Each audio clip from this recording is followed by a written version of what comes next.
আমাদের দাবি। বরিশালের উজিরপুর উপজেলার সানুহার-ধামুরা সড়কের প্রায় ৮ কিলোমিটার অংশ দীর্ঘদিন ধরে বেহাল অবস্থায় পড়ে আছে।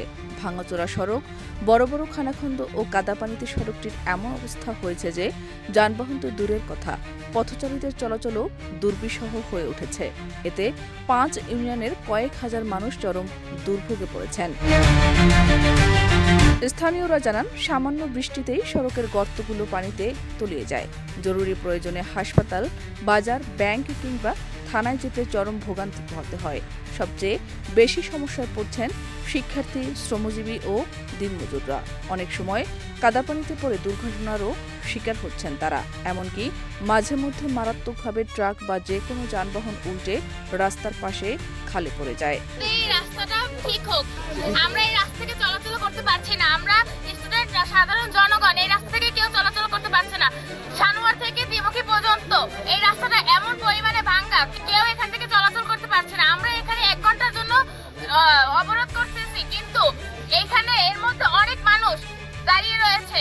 আমরা যদি এর মধ্যে যদি এটা মেরামত করা না হয়, তাহলে আমরা এরপরে আরো কর্মসূচি ঘোষণা করব। গুরুত্বপূর্ণ একটি রাস্তাটা মেরামত হচ্ছে না। চাচ্ছি অতি দ্রুত এই রাস্তাটি মেরামত হোক, জনসাধারণ খুব শান্তিতে চলাচল করুক। আমরা তো খাওয়ান পরন চাচ্ছি না, আমরা তো জামা কাপড় চাচ্ছি না, আমরা চাচ্ছি এই রাস্তাটা সংস্কার হোক।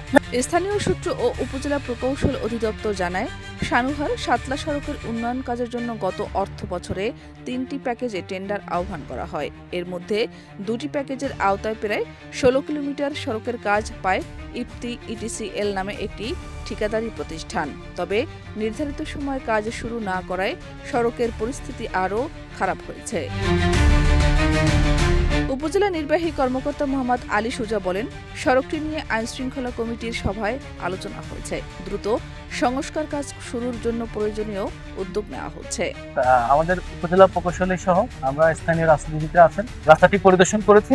যেটা দেখে আমরা দেখলাম যে পানি নিষ্কাশনের এখানে ব্যবস্থাপনা না থাকার কারণে রাস্তাটি একটি গর্ত লাভ করেছে অনেকটা। আপনারা ইতিমধ্যেই জেনেছেন এই রাস্তার নোটিফিকেশন অফ অ্যাওয়ার্ড অর্থাৎ কার্যাদেশ দেওয়া হয়েছে। সেপ্টেম্বরের 1 তারিখ থেকে কাজ শুরু হওয়ার জন্য একটি কার্যাদেশ দেওয়া হয়েছে। অতি দ্রুত ওরা কাজ শুরু করবে।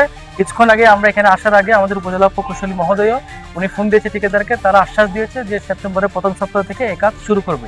এখন আমরা যে যতটুকু দেখেছি, যতটুকু গর্ত হয়েছে, এটা সাময়িকভাবে রিপেয়ার করা যায় কিনা, এটার জন্য আমি আর ইঞ্জিনিয়ার সাহেব বসে আলোচনা করে সাময়িক যেটা আপনাদের যে অসুবিধাগুলো হচ্ছে এটা যাতে দূর করে দেয়। আর আপনাদের যেহেতু কাজ শুরু হবে, আশা করি আপনারা হয়তো আগামী বছর এই বর্ষাতে এরকম দুরবস্থা আর দেখতে হবে না। উপজেলা প্রকৌশলী সুব্রত রায় বলেন, মোট 24 কিলোমিটার সড়কের কাজ 3টি প্যাকেজে টেন্ডার করা হয়েছিল। নির্ধারিত সময়ে কাজ শেষ করতে না পারায় সংশ্লিষ্ট ঠিকাদারি প্রতিষ্ঠানের বিরুদ্ধে ব্যবস্থা নেওয়া হয়েছে। অবশিষ্ট অংশের জন্য নতুন করে টেন্ডার দেওয়া হয়েছে এবং দ্রুত কাজ শুরুর আশা করা হচ্ছে।